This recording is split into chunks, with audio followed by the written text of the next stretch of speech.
আপনি কি জানেন বাংলাদেশের প্রথম পররাষ্ট্রমন্ত্রী কে ছিলেন, যিনি কারাগার, আন্দোলন আর ত্যাগের ভেতর দিয়ে একটি নতুন রাষ্ট্রের কূটনীতির ভিত গড়ে দিয়েছিলেন?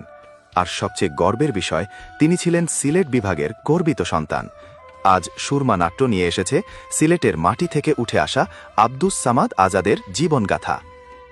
১৯২৬ সালের ১৫ জানুয়ারি সুনামগঞ্জ জেলার জগন্নাথপুর উপজেলার ভুরাখালী গ্রামে জন্ম নেন আব্দুস সামাদ আজাদ।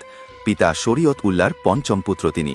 গ্রাম থেকেই শুরু হয় ভবিষ্যৎ রাষ্ট্রনায়কের পথচলা।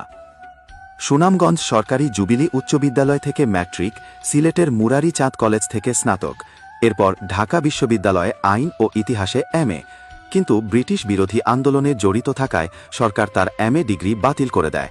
তবুও তিনি থেমে যাননি। মাত্র সপ্তম শ্রেণীতে পড়াকালীন শুরু হয় তার রাজনৈতিক জীবন। ভাষা আন্দোলনের সক্রিয় ভূমিকার জন্য তাকে কারাবরণ করতে হয়।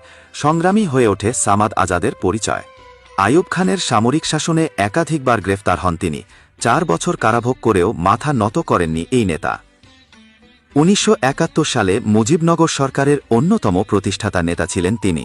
রাজনৈতিক উপদেষ্টা ও ভ্রাম্যমাণ রাষ্ট্রদূত হিসাবে বিশ্ব দরবারে তুলে ধরেন বাংলাদেশের স্বাধীনতার কথা। স্বাধীনতার পর আব্দুস সামাদ আজাদ হন বাংলাদেশের প্রথম পররাষ্ট্রমন্ত্রী। কূটনীতির মাধ্যমে নবজাত রাষ্ট্রকে পরিচিত করান বিশ্বে।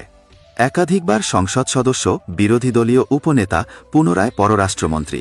আজীবন তিনি ছিলেন মানুষের পাশে। ২০০৫ সালের ২৭ এপ্রিল ইন্তেকাল করেন সিলেটের এই গর্বিত সন্তান। রেখে যান ইতিহাসের অমলিন অধ্যায়। এমন ইতিহাস জানা আমাদের দায়িত্ব।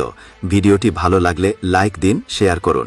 আর সিলেটের ইতিহাস ও গর্বের গল্প পেতে সুরমা নাট্য প্ল্যাটফর্মটি এখনই ফলো করুন। ইতিহাস বাঁচুক সুরমার স্রোতের মতো চিরকাল।